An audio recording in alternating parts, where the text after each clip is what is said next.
My partner was worthless.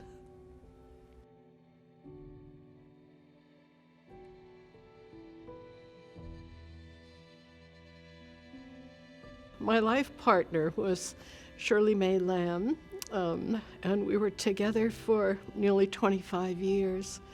Life was quite good up until the very end.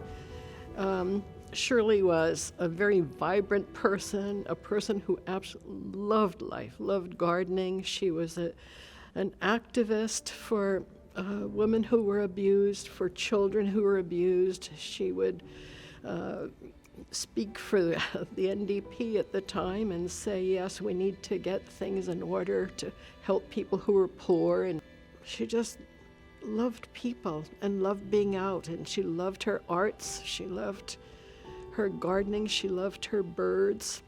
She started to lose her sight with macular degeneration, and even though that became hard for her, it started gradually and then went quickly. She would still remember the birds by their call, and so some people would be very depressed about that. She suffered the loss, but she would sit on the deck and listen to the birds and tell me, that is a goldfinch. Shirley had some disabilities, but she lived a quality of life with those disabilities, and I think people don't always understand that you can have disabilities and lead a good quality of life. Shirley had a respiratory disorder. She wasn't really getting the good care. She was kind of being dismissed, and I would ask, why isn't she being seen by a specialist? Because the specialist wanted certain things done, and the doctor would say, no, she doesn't need it, I'm in charge here. In 2015, she had back pain and couldn't get out of bed. We went to the Emerge, and I had said to the doctor, please try to keep her in Emerge and see if we can't mobilize her, because I think her doctor's trying to kill her upstairs. I really think so.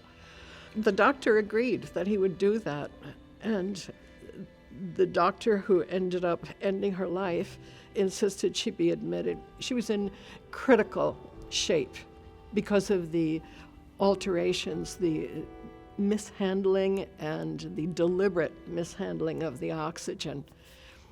She was not getting her medication, and I was there 3 times a day. It would be poured, a nebulizer prepared, put in the mask, and hung behind the bed, and sometimes dumped out on the floor. When I pointed this out, and I went to the doctor thinking, this just can't be happening. This is more than like incompetence. He said, oh, no, she's getting her meds. I said to the doctor, I'm getting her out of here. You haven't examined her. You haven't looked at her. You haven't put a stethoscope to her chest in a month. We went to the door, and the doctor put his hands out and said, where you think you're going? I said, I'm taking her out where she's going to get care. You're not doing anything for her here.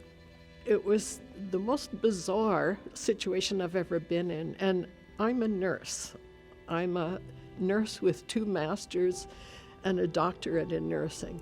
A nurse came and said, kind of like in a hushy thing, somebody wants to see you on the 4th floor, and I thought, oh wow, maybe somebody will help us. In the time that I was away, Shirley, who had been awake but weak and asking to go home, was given injections and rendered unresponsive. And that was it. No assessment, no nothing. And she was there for 10 hours with her eyes open and just struggling. Nobody would help her, nobody would see her. She was just left. She was just left like she was a piece of rotten fruit to be tossed aside.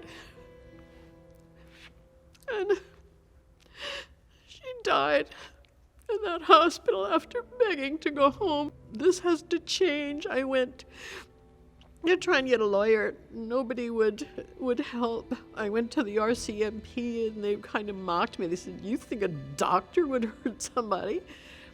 My partner, who is such a loving person who would give you anything, was just treated like